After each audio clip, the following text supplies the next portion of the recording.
Et la deuxième phase maintenant consiste à vous présenter le sceau de sacerdoce. Donc le sceau par rapport à une mission divine. Quand on va te consacrer, on va t'initier, on va t'introniser, on va te consacrer pour une mission pour le peuple. Donc tu peux être un pasteur, tu peux être un berger, le pasteur c'est un berger, tu peux être un apôtre, un prophète. Il y a un sceau de sacerdoce. Un sceau pour la mission que tu dois accomplir. Origine chapitre 15, versets 25 à 29. Cette histoire dont je vais compter maintenant, c'est à l'époque de Wumse. Wumse, c'est ce qu'eux vont appeler dans les Bibles actuelles classiques, dans les religions dites révélées, Noé, Noah. Et cette histoire s'est déroulée bien avant la dérive des fragments du continent et le grand cataclysme, c'est-à-dire la grande inondation. Wumse et son frère examinaient l'enfant. Parce que le frère de Wumse avait une femme et sa femme s'est retrouvée enceinte, miraculeusement, mais lui n'a pas cru en ce moment à sa femme, c'est-à-dire le mari de sa femme, donc de Wuta. Quand il s'appelle Wuta, le mari de Wuta n'a pas cru qu'il était le frère de Wumse. Donc c'était la belle-sœur de Noé de Wumse. Elle se retrouvait enceinte à un moment donné. Ça faisait un bon moment, il n'avait plus de rapport sexuel avec sa femme, c'est-à-dire le mari de Wuta. Donc quand elle vient voir, vu que c'est miraculeux, l'enfant va, c'est-à-dire il va voir le ventre. Donc il va s'inquiéter. Et pendant qu'ils sont en train de converser, elle va tomber, elle va mourir, physiquement. Et c'est là où il s'inquiète, il se dit peut-être c'est de sa faute, tout. C'est là où l'entité qui va s'émaner par-delà les cieux visibles va l'avertir en disant non, ce n'est point de ta faute, ne crains pas. Voilà. Donc voici l'histoire. Wumse et son frère examinaient l'enfant. C'est-à-dire qu'au moment où, quand il a su ça, il a appelé son frère Noé. Donc Wumse, ils sont venus, elle était enceinte, ils sont allés creuser pour pouvoir enterrer le corps. Mais quand ils sont revenus, ils ont trouvé que l'enfant était sorti du ventre. Il était sur le lit assis et l'enfant glorifiait l'Oba dont il parlait. C'est pour ça qu'on dit ici, Wumse et son frère examinaient l'enfant et dirent, ceci est de l'entité en charge de naissance et l'entité en charge de l'introduction dans le visible, mon frère. Et voici, virgule, le mystère du sceau divin du sacerdoce. Étincelle sur l'enfant. Donc, on vous dit ici que quand ils ont vu l'enfant, ils ont vu le sceau, le mystère du sceau divin du sacerdoce qui étincelait sur l'enfant. Et l'enfant était d'un aspect glorieux. L'aspect de gloire. Ça dit qu'il avait l'onction, cet enfant. Il avait le sceau divin du sacerdoce. C'est la phase 2. Et ce n'est pas tout le monde qui peut se prétendre avoir ce sceau-là. C'est pour ça qu'il y a des Mongols qui vont dire Dieu m'a dit, le Saint-Esprit m'a mis à cœur. D'autres vont dire ils vont se donner les titres de pasteur, bishop, maréchaux, ainsi de suite. Alors qu'ils n'ont même pas ce sceau-là. Ils n'ont pas le sceau du sacerdoce. Ils vont venir raconter des balivernes, des histoires.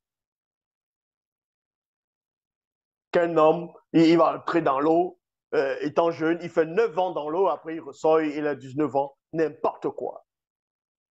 Il vient raconter des hérésies aux gens. Donc, Wumse dit à son frère, voici que Moutat il conserve le sanctuaire de la manifestation de la gloire pour la sanctification après nous. C'est dans le livre mystérieux qu'on vous dévoile les propos même que Wumse est en train de dire à son frère par rapport à, on va dire, conserver le sanctuaire. Le sanctuaire, là, c'était quoi? De la manifestation de la gloire pour la sanctification après nous. Wumse et son frère firent circoncis la peau du prépuce de l'enfant selon la tradition ancestrale, et se hâtèrent de le consacrer, virgule, et le vêtir des vêtements initiatiques. Des vêtements initiatiques, il y a point ici, car l'enfant avait atteint l'apparence de 8 jours. Cet enfant, c'était qui? Puis, virgule, lui donnait le nom de Kinyeboam, en gros, Melchisédek. Et c'est ce Melchisédek que les auteurs des Bibles classiques n'arrivent pas à pénétrer. C'est pour ça qu'ils vont dire dans les torchons, Melchisédek n'a pas de père, il n'a pas de mère, il n'a pas de généalogie, il n'a ni commencement ni fin. Il est rendu semblable au Fils de Dieu. Maintenant, il y a des Mongols qui vont venir dire que Melchisédek a existé avant Adam. La preuve, quand on dit il n'a pas de père, il n'a pas de mère, ça veut dire qu'il ne vient pas d'Adam, il ne vient pas d'Ève. Voilà le raisonnement des gens qui ne comprennent rien de la spiritualité. Melchisédek avait bel et bien une mère. Sa mère s'appelait Uta. Elle avait une maman. Mais sauf qu'il est né miraculeusement. Maintenant, dans les Bibles classiques, on vous dit que Yahvé Adonai, Jéhovah Elohim, est l'alpha et l'oméga, donc le commencement et la fin. Or, dans les propres Bibles, il est dit Melchisédek n'a ni commencement ni fin. Donc Melchisédek est plus grand que Dieu. Eh bien oui, est plus grand que Dieu de la Bible. Puisque lui n'a pas de commencement, il n'a pas de fin. Or, Dieu est le commencement et il est la fin. Donc, vous voyez, c'est pour ça que même dans d'autres versions des Bibles classiques, certaines versions, il est dit dans Genèse 11 que Dieu est descendu sous forme de Melchisédek pour voir comment la pyramide que les habitants de la terre sont en train de construire. Est encore dans Genèse 18 que Abraham, quand il était assis sur le pendant la chaleur de la journée, il faisait très chaud sur le champ de Manré, il a vu 3 hommes arriver, c'était Melchisédek, Noé et Cham. Et peut-être il dit traduit d'après les textes originaux. Comment se fait-il que dans cette version, les 3 hommes qui apparaissent à Abraham, ils disent que c'était Melchisédek, Noé et Cham. Et les autres versions, c'est l'Éternel. On apprend que c'est l'Éternel et 2 anges après, parce qu'on donne l'identité de 2 anges dans Genèse chapitre 19, à partir du verset 1, les 2 anges descendaient à Sodome vers le soir. Ça, il faut comprendre. Quand on dit traduit d'après les textes originaux hébreux et grecs. Mais bon, j'ai démontré que tout ça, c'est n'importe quoi. Est-ce que dans les textes originaux, il y a plusieurs textes originaux où il y a Melchisédek, Noé et Shem, tandis que les autres, c'est l'Éternel, il y avait l'Éternel et 2 anges. Ou bien Noé est devenu un ange.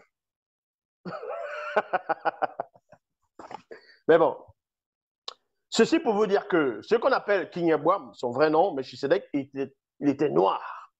Car la spiritualité est une question de race. Il avait le sceau divin du sacerdoce. Et bien des siècles, des centaines, des milliers d'années, il va apparaître à Tondo, ce qu'on va appeler David. Il va aussi apparaître à Sango. Donc, il va d'abord apparaître à Sango, il va apparaître à David après. En quel moment il va apparaître à David? Mais sauf que dans les Bibles classiques, ils n'ont pas compris en quel moment Melchisédek a apparu à David. On va aller dans 1 Roi, chapitre 23, verset 12. On parle ici de Mai. Mai, c'est ce qu'on appelle Élie dans les Bibles classiques, parce qu'il y a eu 2 Élie. Il y a eu Élie le prêtre, il y a eu Élie le prophète. Ici, on parle d'Élie le prophète, le Moutopédam, on dit, c'est ce qu'on appelle Élie le Tishbite. Dans d'autres versions, Élie le Tishbite. Ça ne veut pas dire que son nom, c'est le Tishbite, il venait de l'endroit qu'on appelle le Tishbite. Donc, Mai de Kwesen. Mai était un homme noir issu du continent ancestral qui portait un manteau et un pagne autour des reins, virgule, ayant le sceau. De Mundi Moussangi, donc du Saint-Esprit, de l'Oba sur lui. Il était entouré d'une multitude d'entités du grand temps des choses extrêmement puissantes. Donc vous comprenez ici que lui aussi, il avait le sceau du sacerdoce. Donc le sceau pour accomplir sa mission. Et on va aller à l'époque des Sombais. Ce qu'eux vont appeler Polyopole de Tarse, mais son vrai nom c'est Sombais, qui était un noir. Et Sombais chapitre 10, Sombais chapitre 20, verset 1 à 3. Et Sombais 20, verset 1 à 3. Et Sombais aussi a été initié spirituellement, aussi les apôtres l'ont aussi aidé. il a reçu le sceau. Il a reçu le sceau. Il a reçu le mandat. Il va dévoiler ça à un moment donné, mais les gens ne vont pas comprendre le langage que Essambé va utiliser.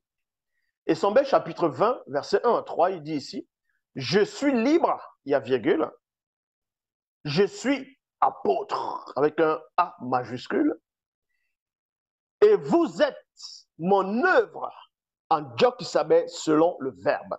Vous êtes mon œuvre en Djokisabé selon le verbe. Car vous êtes le sceau de mon apostolat en Djokisabé. Vous êtes le sceau. Donc, il va recevoir le sceau pour sa mission de son apostolat. C'est-à-dire pour ceux-là qui périssaient, pour ceux qui doivent être sauvés. C'est pour ça qu'il dit ici, vous êtes le sceau de mon apostolat en Djokisabé. C'est là ma défense contre ceux qui m'accusent. C'est tout. Parce que les gens l'accusaient d'être un faux, les gens un complotiste, ainsi de suite, qu'il allait contre la loi. En tout cas, pas du vrai Essambé, non le pot de taxe des Bibles classiques, qui contredit même Yahvé. Parce que Yahvé dit à Abraham, selon les Bibles classiques, qu'il va instituer la circoncision à perpétuité. Donc, tant que la terre est là, l'homme doit se faire circoncire. Et Paul, il vient, il vous dit que la circoncision n'est plus utile, ceux qui ont Christ, ce n'est plus utile. Ah, mais voyons. Ça, c'était la phase 2. Le sceau du sacerdoce. C'est le sceau du sacerdoce. Et ce sceau-là, du sacerdoce, il y a plusieurs degrés par rapport à ce sceau. C'est pour ça que tous ceux qui vont, dans les temps d'autrefois, qui apportaient la parole, qui venaient en mission, même s'il y avait des prophètes majeurs, il y avait des prophètes mineurs. Donc tous n'avaient pas le même don ou la même puissance. C'était en fonction du sceau, du degré du sceau qu'on te donne, en fonction de l'époque de la mission que tu dois accomplir.